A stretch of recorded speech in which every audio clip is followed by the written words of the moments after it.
لا والو تعال خليونا نتصنتوا بعدا.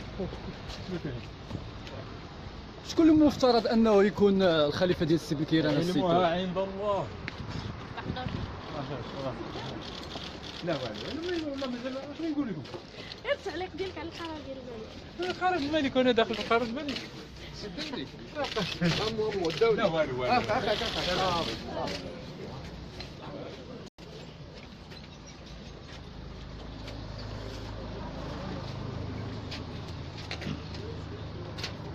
اذا كيف كتلاحظوا معنا حنايا مباشره من امام مقر ديال حزب العداله والتنميه. كاين الصحفيين هنايا في الانتظار ديال النتائج ديال هذا الاجتماع والاعلان عن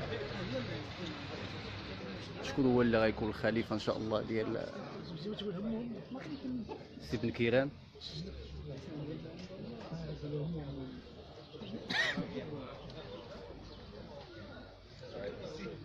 لاحظوا معنا هنا الاجواء، كاين الصحافه الدوليه والصحافه الوطنيه كلهم من اجل تغطيه هذا الحدث المهم. طبعا قناه شوف تي في كانت هي السباقه ديال التصريح، اول تصريح من بعد اعفائه من طرف صاحب الجلاله الملك محمد السادس نصره الله.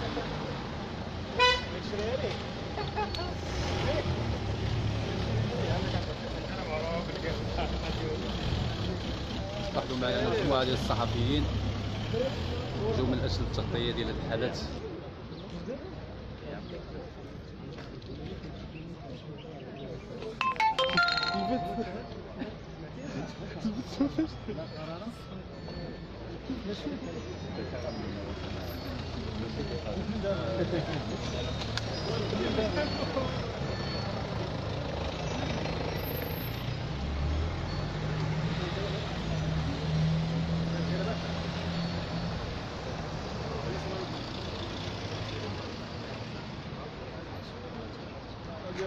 تلاحظوا معنا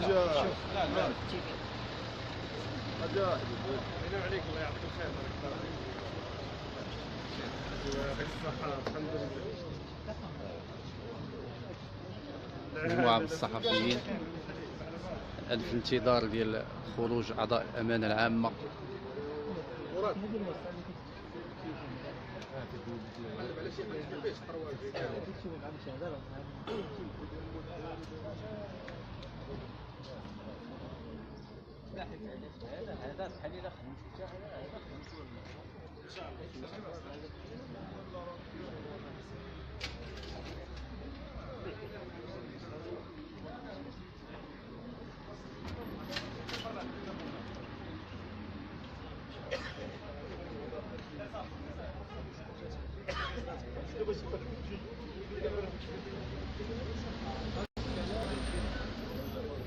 دير أستاذ بخير. بخير، كيف لابساني؟ الله يحفظك.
الصحافة الدولية متواجدة أيضا.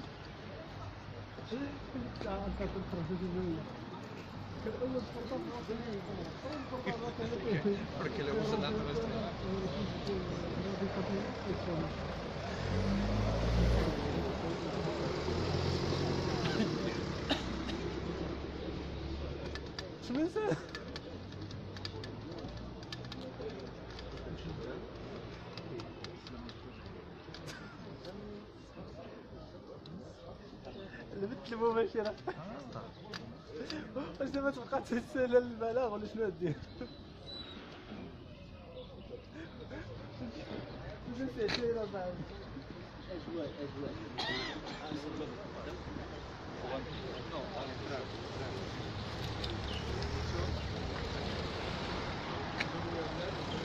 زوين بزاف.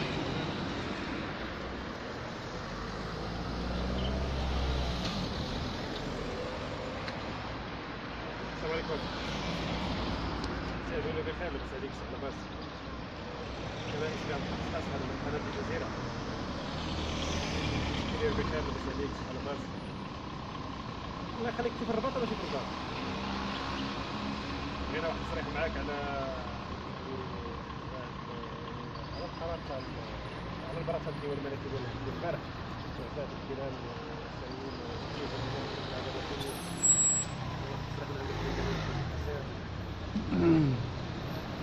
إذا مشاهدينا، كانت هذه الاجواء ديال انتظار الصحفيين من اجل اخذ تصريحات من اعضاء الامانه العامه بخصوص شكون هو اللي غيكون الخليفه ديال السي بن كيران لرئاسه الحكومه. وبقاو معنا ان شاء الله، غنعطيوكم الجديد. الى اللقاء.